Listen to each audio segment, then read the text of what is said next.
Audio Jungle.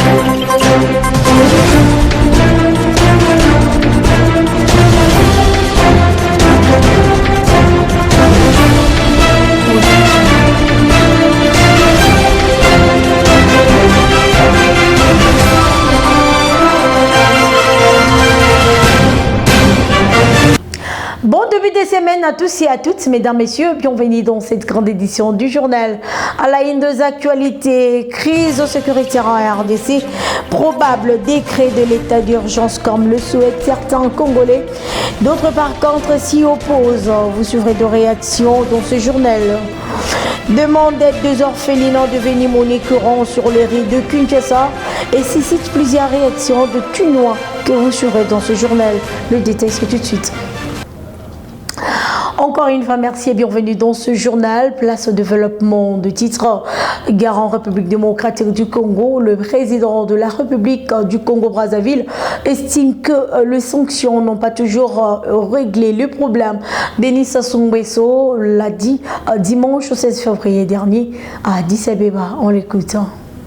Pour l'un des doyens des dirigeants africains, par la sagesse, la guerre de l'Est de la République démocratique du Congo ne deviendra pas régionale. On peut craindre une guerre régionale, mais je crois que la sagesse africaine nous aidera à faire qu'il n'y ait pas cette crise régionale. Denis Sassou Nguesso se veut rassurant quant à la continuité de la médiation entre Kinshasa et Kigali. Une réponse qui fait suite au renoncement de cette médiation par le président angolais João Lourenço. Je suis sûr qu'il y aura d'autres chefs d'État africains. D'ailleurs, au début, le président Lourenço n'était pas seul. Et il y avait le président Ruto et le président Uhuru Kenyatta aussi. On parlait d'initiatives, on parle encore, d'initiatives de Luanda et de Nairobi. Donc, je crois que le président angolais pourrait passer le relais. Face à l'attitude de Paul Kagame et Félix Tshisekedi, celle d'éviter d'être en tête, le président de la République du Congo affirme que les conditions concrètes seront créées pour qu'ils se rencontrent. Oui, je pense qu'on créera les conditions pour qu'ils se rencontrent. À en croire Denis Sassou Nguesso, les sanctions ne vont pas résoudre efficacement les conflits entre la République démocratique du Congo et le Rwanda. Les sanctions n'ont pas toujours réglé les problèmes. Ce qui nous importe, c'est la recherche d'une vraie solution. Huissier de signaler que le sommet de l'Union africaine qui s'est clôturé le week-end dernier à Addis Abeba a appelé notamment au cessez-le-feu immédiat, au retrait des troupes rwandaises sur le sol congolais et à la réouverture de l'aéroport de Goma dans la province du Nord Kivu. Je l'ai annoncé en titre, le voix s'élève pour exiger au gouvernement congolais de décréter un état d'urgence en RDC pour faire face à l'agression rwandaise. Stanislas Menji et Eli Mwamba, tous des analystes politiques, se sont opposés à cette proposition. Ils sont au micro de Christian Tubak. Pendant cette période, il est donné à tout le monde de pouvoir réfléchir sur ce que nous pouvons faire afin de pouvoir racheter la paix. Et donc moi de mon côté j'estime que ce qu'il faudra faire c'est premièrement de populariser la guerre. Donc nous avons aujourd'hui, comme vous pouvez le constater, un peuple qui n'a pas été préparé à la guerre. Mais là on est agressé par les Rwandais et l'Ouganda sous format du M23 et donc nous devons populariser la guerre, travailler le mental du Congolais pour qu'il soit prêt. Il soit prêt. Vous savez, il y a un dicton qui dit qui veut la paix prépare la guerre. Et donc, est-ce que les Congolais avaient été préparés à la guerre? Je ne pense pas. Mais nous pouvons nous rattraper. Donc, mieux vaut tard que jamais. C'est le moment de pouvoir conscientiser la population et lui faire voir comment est-ce qu'elle peut se comporter pendant cette période. Et deuxièmement, il faut revoir notre appareil diplomatique, il faut revoir des stratégies diplomatiques. Il faut en ce moment de crise, une diplomatie de crise, allant dans le sens de pouvoir solliciter l'aide de vrais partenaires. Donc, par vrais partenaires, je vois les partenaires qui sont capables aujourd'hui de pouvoir prendre le courage de venir nous aider, de nous doter des armements qu'il faut afin de pouvoir pousser loin l'ennemi. À l'étape où nous sommes, en tout cas, penser à lever un état d'urgence n'est pas une bonne option parce que vous vous souviendrez que depuis que Tshisekedi a eu accédé au pouvoir, on a eu à décréter un état d'urgence et cet état d'urgence ne nous a pas permis de pouvoir maintenir la sécurité à l'est de la République démocratique du Congo. Alors nous devrions plutôt nous inscrire dans une dynamique de riposte avec des stratégies de guerre adaptées aux nouvelles technologies. Donc c'est ce qu'il faut pour pallier au problème de l'insécurité à l'est de la République. Nous devrions riposter, aller en guerre, c'est ce qu'il faut, parce que les pays qui nous agressent est le moindre par rapport à nous, et nous savons que nos forces armées, nos vaillants soldats en ont la capacité de pouvoir exterminer tous ces ennemis, tous ces rebelles de M23 qui sèment terreur et désolation à l'est de notre pays. Poursuivons ce journal avec le parti présidentiel qui réarme le moral de ce président des assemblées provinciales du pays.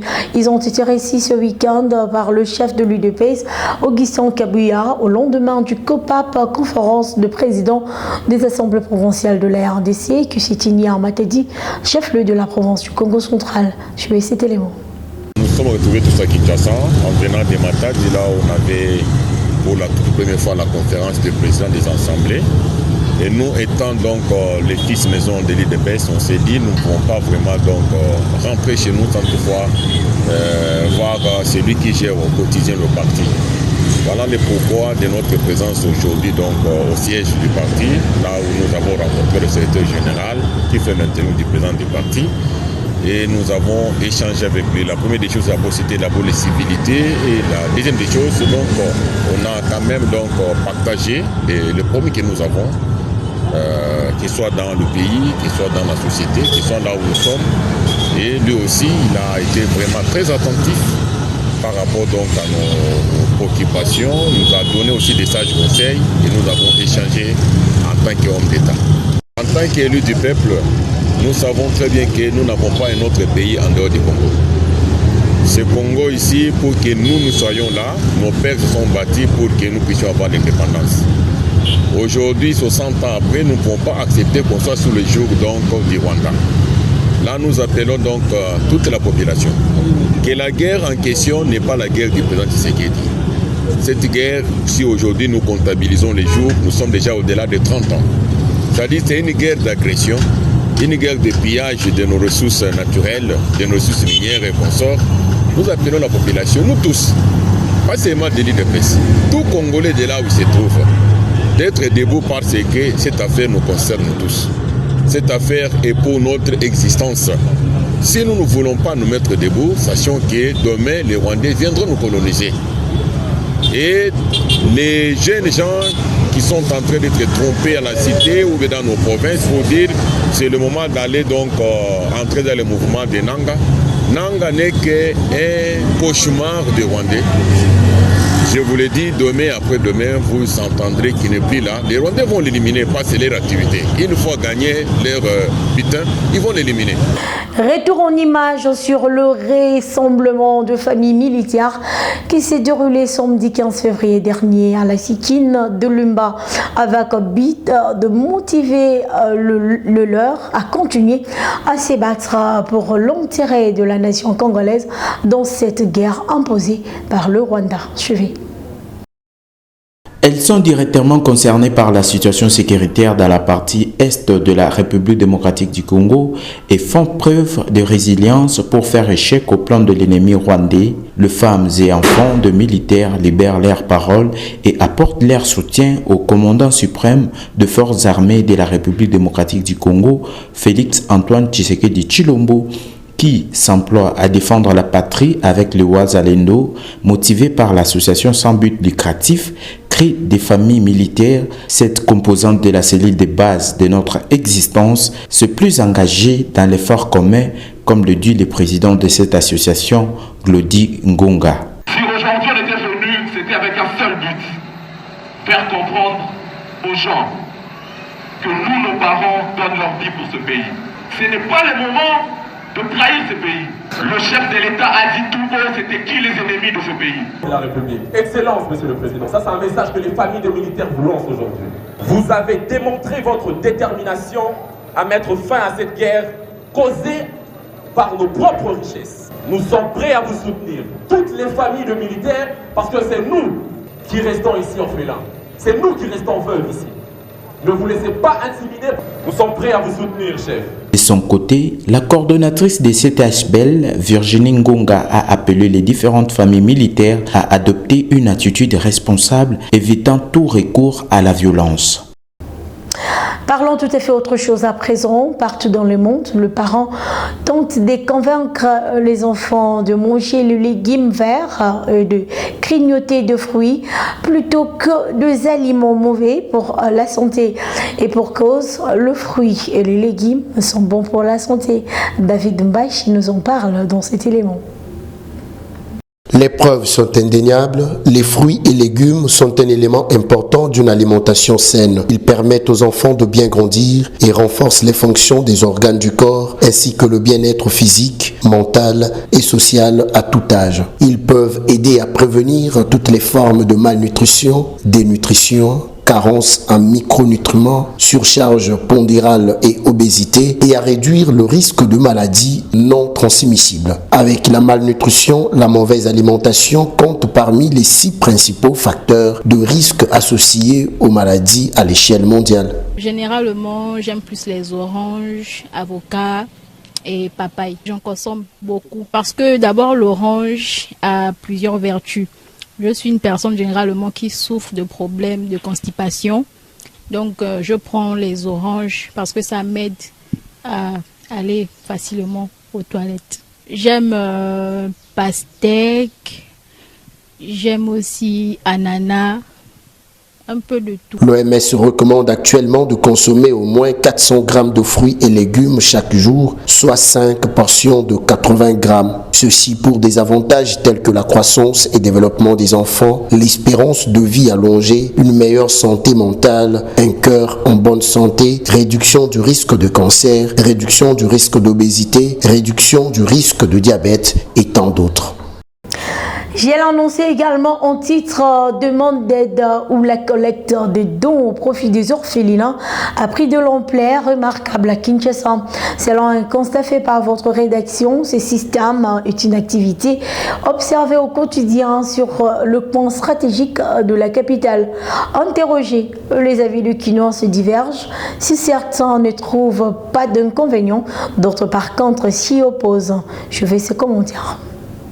Plusieurs enfants vivent dans des orphelinats à Kinshasa, âgés de 0 à 18 ans. Certains se sont retrouvés dans des orphelinats parce que, soit ils ont été rejetés par leur famille, ont dû fuir les domiciles familiales pour cause d'abus physiques et ou verbal, et bien d'autres raisons. En croire l'un des responsables de ces orphelinats, de fois ils ne sollicitent pas l'arrivée de ces enfants dans leurs orphelinats. Ces enfants viennent d'eux-mêmes, voire abandonnés par leurs membres de famille face à cette situation et incapables de les chasser, et surtout qu'ils ne sont pas soutenus par le gouvernement congolais. C'est ainsi qu'ils initient dans des coins stratégiques de Kinshasa, voire dans des transports en commun, une collecte de fonds pour subvenir aux besoins quotidiens de ces enfants. Si certains Kinois les comprennent dans ce sens, d'autres par contre condamnent cette façon de faire. Je ne trouve aucun inconvénient lorsque ces orphelinats sollicitent notre aide, dit ce jeune. jeunes. Le problème, c'est qu'ils ont de belles initiatives, sauf qu'ils ne sont pas soutenus par le gouvernement. C'est pourquoi ils sollicitent notre aide. D'ailleurs, nous devons tous les aider de façon automatique sans attendre leur demande. Je ne trouve aucun inconvénient lorsque ces orphelinats sollicitent notre aide, dit ce jeune. Le problème, c'est qu'ils ont de belles initiatives, sauf qu'ils ne sont pas soutenus par le gouvernement. C'est pourquoi ils sollicitent notre aide. D'ailleurs, nous devons tous les aider de façon automatique sans attendre leur demande. Je ne condamne pas le fait de demander, sauf que nous déplorons le fait que certains orphelinats cherchent à s'enrichir derrière ces orphelins. D'autres font déambuler ces enfants sous le soleil à la longueur de la journée. Ce qui n'est pas normal, c'est de l'exploitation. Ainsi, certaines âmes averties estiment qu'il serait important que ce responsable de centre d'accueil ou orphelinat change leur façon de demande d'aide ou collecte de fonds pour leur crédibilité. Revivons en image les échanges entre Louis Kabamba, ministre de l'Industrie et du Développement de petites et moyennes entreprises, et Samuel Adoubango, vice-ministre de la Défense, avec toutes les composantes de la population de l'Uturi au Mini, la situation sécuritaire dans le Grand Kivu. Le ministre de l'Industrie et du Développement des PME, Louis Kabamba, ainsi que le vice-ministre de la Défense, Samuel Adoubango, poursuivent leur mission d'évaluation de la situation sécuritaire et humanitaire dans la province de l'Ituri. Après avoir présidé le Conseil provincial de sécurité, auquel ont pris part les autorités politiques, administratives et militaires, ils ont rencontré diverses parties prenantes locales. Ils ont échangé avec la société civile, les confessions religieuses et les forces vives de la province avant de s'entretenir avec la MONUSCO antenne de l'Ituri. Ils ont notamment échangé avec plusieurs associations socioculturelles telles que l'association socioculturelle Lori représentant la communauté Lindou, l'association socioculturelle Zunana qui regroupe la communauté Bira, l'Inte qui réunit la communauté Ema ainsi que l'Inadi qui représente toutes les communautés vivant en Ituri. La communauté Lindou a toujours joué un rôle très important dans la cohésion sociale des communautés ituriennes, même dans la pacification, dans la paix de cette province. Et la communauté Lindou a recommandé, bien évidemment, un dialogue franc entre les fils ituriens pour pouvoir résoudre entre les frères les problèmes qui rongent notre province.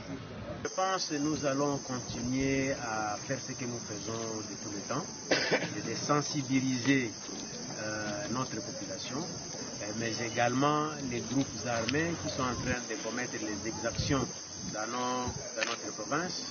En tout cas, il est temps pour tout. L'unification de l'Ituri, nous l'avons toujours fait.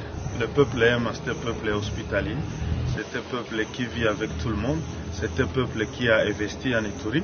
Alors nous avons toujours travaillé et nous travaillons toujours pour la pacification de l'Ituri parce que les conséquences ou les avantages, nous en avons besoin, nous, peuple aime, puisque nous travaillons et nous avons besoin de la paix pour que nous puissions continuer. Au cours de ces discussions, l'appel a été lancé à toutes les parties prenantes pour qu'elles enterrent la hache de la guerre et travaillent ensemble à un développement pacifique de la province riche en potentiel.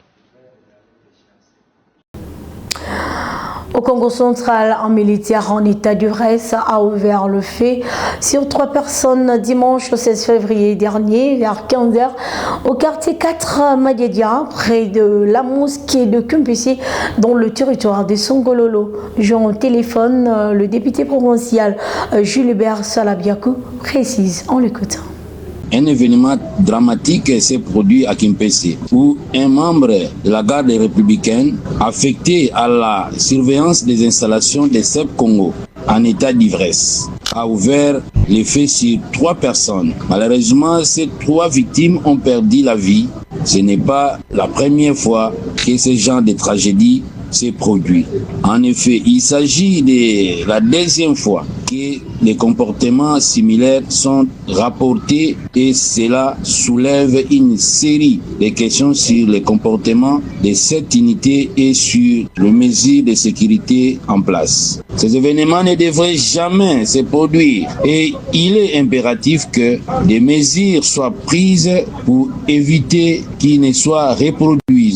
Nous appelons à la résiliation immédiate du contrat entre CEP Congo et cette unité des gardes républicaines qui semble avoir failli à sa mission de sécurité. Je tiens à exprimer mes plus sincères condoléances aux familles des victimes qui traversent un moment extrêmement difficile.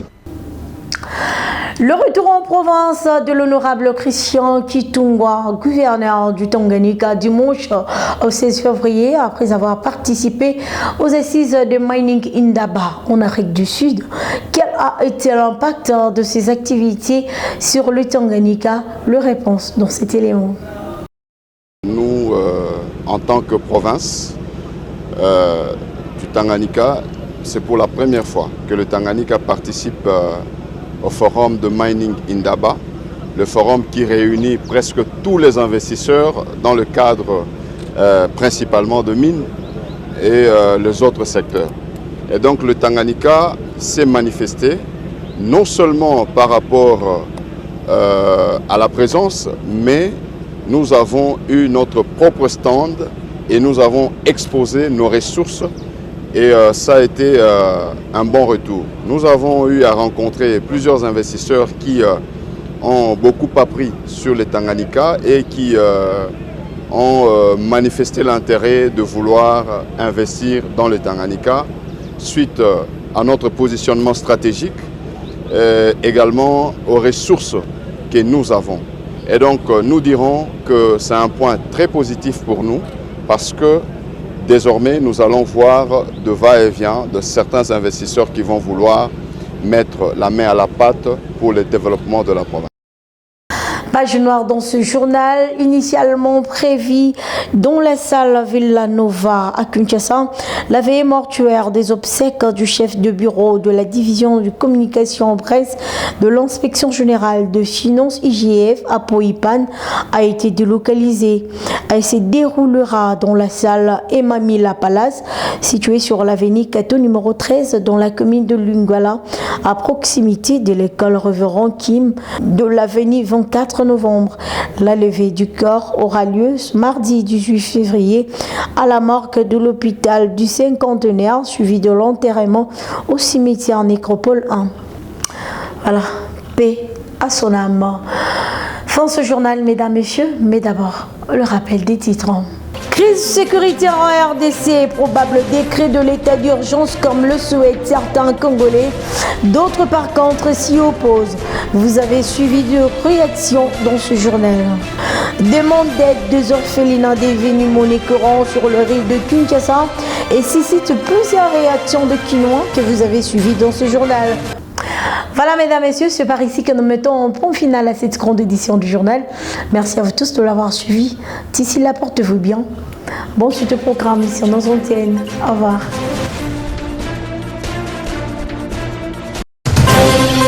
Audio Jungle.